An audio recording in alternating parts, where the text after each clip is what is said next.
Good morning students, I hope you are all fine and healthy. So आज हम exercise 8.1 करेंगे। कल हमने इंट्रोडक्शन में आपको बताया था रेशियो परसेंटेज क्या होता है। आज हम एक्सरसाइज 8.1 करेंगे। 8.1 की पहली एक्सरसाइज का पहला क्वेश्चन है, find the ratio of the following. Speed of a cycle is 15 kilometre per hour to the speed of a scooter 30 kilometre per hour. तो हम रेशियो कैसे निकालेंगे? हम लिखेंगे रेशियो इक्वल टू, देखो जो हमें दिया है हम वही लिखेंगे। सबसे पहले हमें दिया speed of cycle that is 15:30। ठीक है स्टूडेंट्स, ये आप ऐसे लिखेंगे 15:30। ठीक है, उसके बाद अब आपको रेशियो निकालना है। आप क्या करोगे 15/30। ठीक है, 15 1 15, 15 2 30 कैंसिलेशन। सो आप लिखोगे 1:2। ठीक है, वैसे ही आपका बी पार्ट है, आपको बोला गया है 5 मीटर टू 10 किलोमीटर। सबसे पहले हमें यूनिट्स भी देखने हैं। अब देखो यहाँ मीटर है, यहाँ क्या है किलोमीटर है। हम लोग दोनों में यूनिट्स डिफरेंट है। पहले सबसे पहले हम क्या करेंगे, हम दोनों के यूनिट्स सेम बनाएंगे। उसके लिए हमें क्या करना है, हमें पता है 1 किलोमीटर में कितने मीटर होते हैं 1000 मीटर। तो 10 किलोमीटर में कितने होंगे 10 multiply by 1000 that is equal to 10,000 metre. ठीक है स्टूडेंट, अब करिए यूज 5:2। अब ये भी मीटर आ गया, इस 10 किलोमीटर की जगह हम क्या लिखेंगे 10,000 metre. So equal to 5/10,000 metre. 5 1 5, 5 2 10।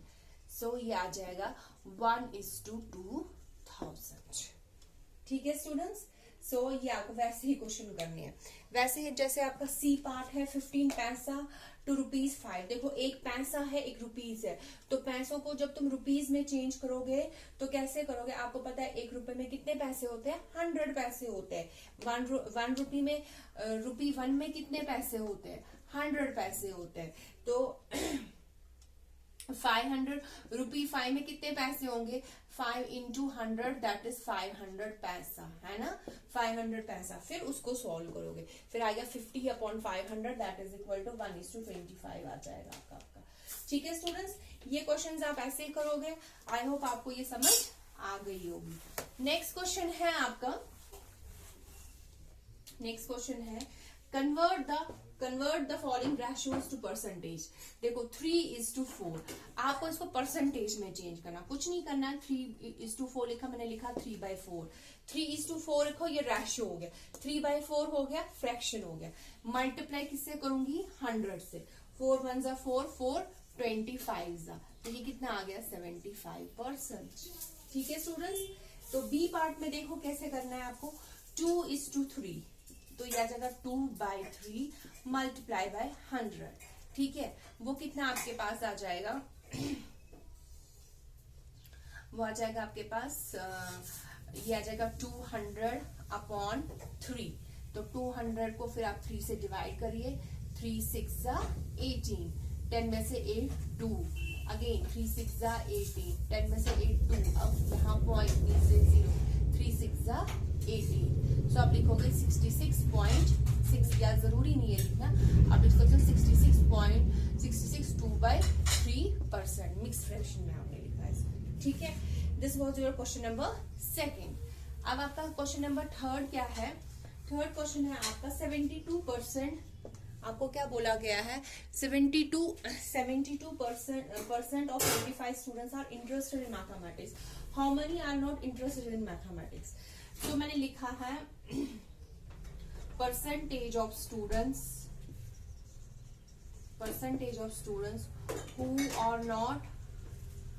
who are not interested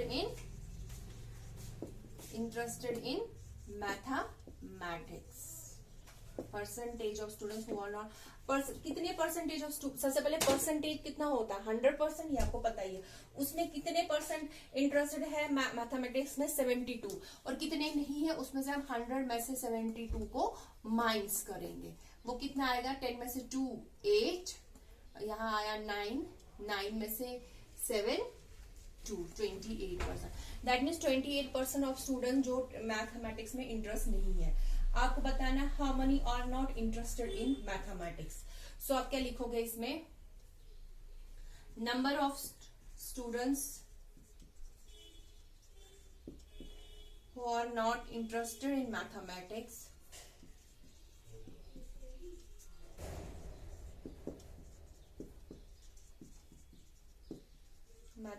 आप क्या करोगे काम, 28% ऑफ 25, 28% ऑफ 25 लिखोगे.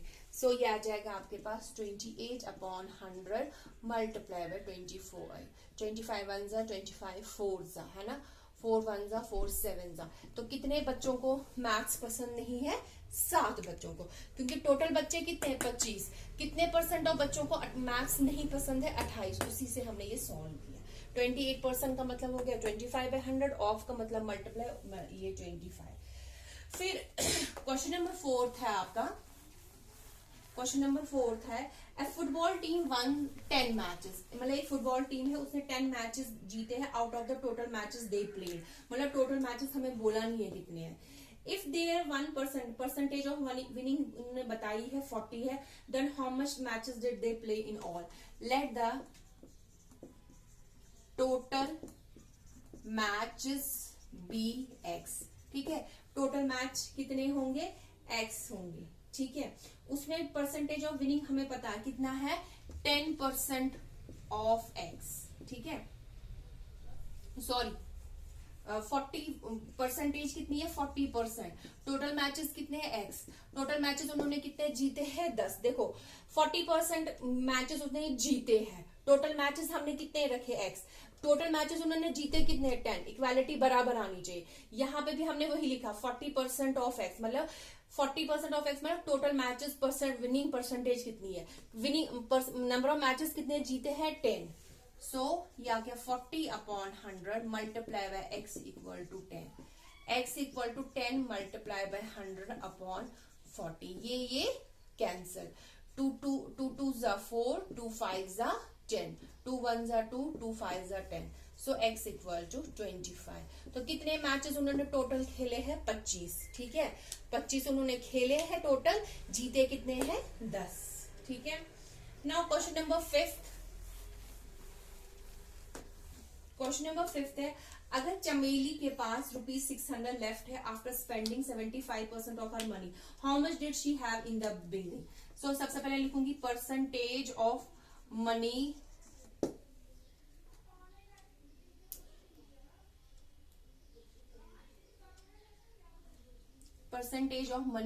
लेफ्ट. तो 100 माइनस 75, तो कितना हो गया वो 25%.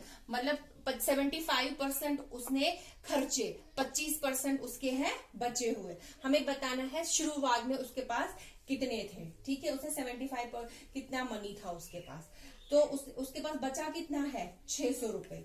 सो हमने यहां लिखा let the total money in the beginning be x. मतलब बिगिनिंग में उसके पास कितना था, x था. ठीक है, हमने लिखा 25% ऑफ x इक्वल टू 600. देखो मनी लेफ्ट कितना है, 25%. मनी बचा कितना, परसेंटेज ऑफ मनी लेफ्ट कितना है, 25%. मनी लेफ्ट कितना है, 600.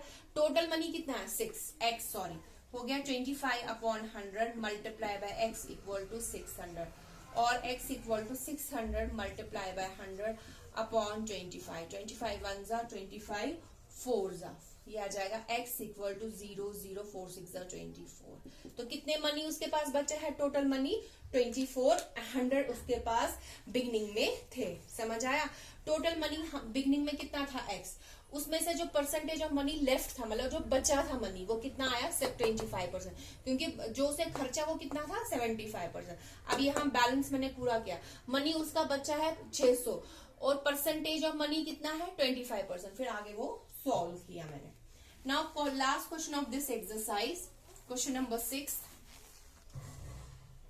आपको बोला गया है, मुझे लगता है आप लोग ये कर सकते हो, if 60% people in a city like cricket. मतलब क्रिकेट कितने लोग पसंद करते हैं, 60%. वैसे ही फुटबॉल कितने लाइक करते हैं, 30%. ठीक है, and the remaining like other games. देखो टोटल परसेंटेज कितनी होती है, 100 होती है। 60 प्लस 30 कितना हुआ, 90। 100 माइनस 90 कितना हुआ, दैट मीन्स अदर गेम्स कितना आएगा, 10 ही आएगा ना। देखो ना खुद ही, 60 और 30 90, 90 ओवर 10 100। अब आपको बताना है what percent of people like other games, obviously 10%। कैसे, तुम वो निकाल सकते हो। सबसे पहले total percentage of cricket and football is 90, उसमें से उसको 100 को माइनस करोगे। If the total number of people is 50 like, find the exact number of who likes each type of game.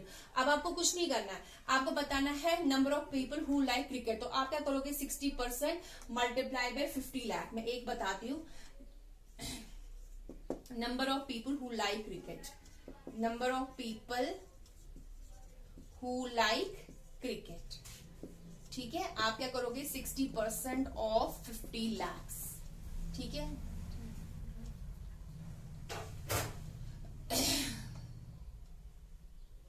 ठीक है, 50 lakhs, ठीक है,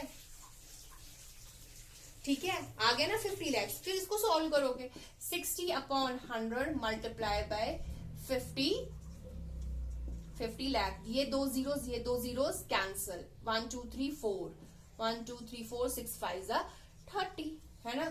तो number of people who like cricket कितने आ जाएंगे आपके पास, 3 lakhs, ठीक है। वैसे ही आपको ये क्वेश्चंस करना है। फिर आप फुटबॉल के लिए निकालोगे, फिर आप अदर गेम्स के लिए निकालोगे। फुटबॉल के लिए क्या लिखोगे, कितनी परसेंटेज है, 30, लिखोगे 30% ऑफ 50 lakhs। फिर अदर गेम्स कितना है, 10%, 10% of 50 lakh। So students, this finishes your exercise 8.1। ये 8.1 आपकी हो गई, ये फिनिश होगी। फिर नेक्स्ट टॉपिक है आपका इंक्रीज और डिक्रीज परसेंट। इंक्रीज और डिक्रीज परसेंट किस पर डिपेंड है, ओब्वियसली जब तुम सबसे पहले हम बात करते हैं सेलिंग प्राइस और कॉस्ट प्राइस की। सेलिंग प्राइस मतलब देखो, दुकानदार ने एक पेंसिल ली, वो ली 5 रुपए की, ठीक है। और जब उसने वो बेची, उसने बेची 10 रुपए की, है ना। ये उसका कॉस्ट प्राइस था जब उसको खुद खरीदने गया। और सेलिंग प्राइस क्या हो गया, जब मतलब किसी को उसने बेचा। ये थोड़ी होता है कि चीजें खुद ब खुद ऑटोमेटिकली आती है। देखो, दुकानदार किसी बड़े दुकानदार से बेचता है, बड़े दुकानदार जो होता है वो क्या फैक्ट्री से लेता है, ये ऐसे ही प्रोसेस चलता है। और हर टाइम कॉस्ट प्राइस और सेलिंग प्राइस में फर्क पड़ता है, क्योंकि मतलब हर टाइम पे कॉस्ट प्राइस और सेलिंग, आप नोटिस करते हो कहीं पे कोई चीज जो सस्ती किसी को मिलती, किसी को महंगी मिलती, क्योंकि ये कुछ चीजें जो ये सेलिंग और कॉस्ट प्राइस है ये वैरी करता है। सो सेलिंग प्राइस क्या होता है, जो हमें चीज मतलब सपोज तुम्हारे पास फ्रिज है घर में, तुम्हें वो बेचना है। तुमने वो फ्रिज खरीदा है 10,000 का, अब तुम्हें उसको मिल रहे हैं 5,000, ठीक है, ठीक है स्टूडेंट्स, 5,000 मिल रहे हैं। ये तुम्हारा क्या आ गया, कॉस्ट प्राइस, और ये तुम्हारा क्या आ जाएगा, सेलिंग प्राइस। अब देखो, अगर तुम्हारा देखो यहाँ पे तुम्हें लॉस हो रहा है कि प्रॉफिट हो रहा है, ये तुमने खरीदा था, ये तुमने बेचा, ऑब्वियसली लॉस हो रहा है ना। जब कॉस्ट प्राइस ग्रेटर होगा सेलिंग प्राइस से, तब लॉस होता है। प्रॉफिट कब होता है, जैसे यहाँ पे तुमने पेंसिल लिया, पेंसिल तुमने खरीदा खुद को 5 रुपए का और बेचा 10 रुपए का, तो तुम्हें क्या हो रहा है, प्रॉफिट। तब SP is greater than CP, ठीक है। सीधी सी बात है, जब सेलिंग प्राइस ग्रेटर होगा कॉस्ट प्राइस से तो फायदा होता है, और अगर कॉस्ट प्राइस कम होगा, कॉस्ट प्राइस सेलिंग प्राइस कम होगा कॉस्ट प्राइस से, तो लॉस होता है, ठीक है। फिर है finding discount. Discount is a deduction given on market price of the articles. आजकल आप जाते हो शॉप्स पे, वहां आप नोटिस करते हो कोई आर्टिकल होता है, उस पे लिखा होता है एमआरपी 5,000, ठीक है। फिर उस पर सेल लगी होती है और डिस्काउंट जिसे तुम कहते हो, ठीक है। सो वो डिस्काउंट किस पे लगता है, जो मार्केट प्राइस पे वो डिस्काउंट लगता है, उसे हम क्या बोलते हैं, डिस्काउंट। डिस्काउंट क्या होता है, is a deduction given on, किस पे दी जाती है, वो मार्केट प्राइस पे, ठीक है स्टूडेंट्स। ये आपका ये आ गया। फिर परसेंटेज, प्रॉफिट लॉस मैंने आपको समझा दिया। प्रॉफिट परसेंट की फॉर्मूला क्या होती है, प्रॉफिट होती है प्रॉफिट अपॉन सीपी इंटू 100, समझ आई। ये प्रॉफिट की फॉर्मूला होती है, ठीक है। हमेशा ये सीपी पे ही होता है, क्योंकि आपने खरीदा यही होता है ना। एसपी क्या होता है आपका, सेलिंग प्राइस, तो प्रॉफिट हमेशा आपका सीपी पे ही होता है। लॉस क्या होता है, लॉस अपॉन सीपी इंटू 100, मतलब प्रॉफिट परसेंट निकालने के लिए आपके पास प्रॉफिट भी पता होना चाहिए, कॉस्ट प्राइस भी पता होना चाहिए, बस ये चीजें पता होनी चाहिए, ठीक है स्टूडेंट्स, ठीक है। That's all. फिर आपका वैट, फाइंडिंग सेल्स टैक्स, ठीक है, सेल्स टैक्स जिसे तुम कहते हो, वैट जिसे कहते हो, value added tax. Value added tax क्या होता है, देखो क्या होता है, वैल्यू एडेड टैक्स क्या होता है, sale tax is charged by the government on the sale of an item, मतलब ये कौन चार्ज करता है, हमें गवर्नमेंट करता है। It is collected by the shopkeeper from the customer and given to the government. देखो शॉपकीपर किससे कलेक्ट करता है, शॉपकीपर किससे कलेक्ट करता है, कस्टमर से, ठीक है, किससे कलेक्ट करता है, कस्टमर से, और शॉपकीपर किसको देता है, गवर्नमेंट को। कलेक्ट किससे होता है, कस्टमर से, फिर किसके पास जाता है, शॉपकीपर के पास, शॉपकीपर किसे देता है, गवर्नमेंट को। And this therefore always on a selling price of an item and is added to the value of the bill। हमेशा जब तुम्हारे पास कोई 10 रुपए की चीज होती है उसमें 5 सपोज 2 रुपए का टैक्स लगा जाता है, तो टोटल बिल जो बनती है वही तुम्हारा वो किस पे लगता है, सेल्स टैक्स, मतलब जो ये वैल्यू एडेड टैक्स किस पे लगता है, तुम्हारी जो सेलिंग प्राइस होती है उस पे ये टैक्स लगता है। Therefore there is another type of tax जिसे हम क्या कहते हैं, वैल्यू एडेड टैक्स। तो ये कब लगा हुआ है, from July 1, 2017 government of India introduced GST which stands for goods and service taxes which is levied on supply of goods. और मतलब ये जीएसटी कब से लगा है, जुलाई 1, 2017 से, ठीक है students. That's all for today, good bye and have a nice day. कल हम एक्सरसाइज 8.2 करेंगे।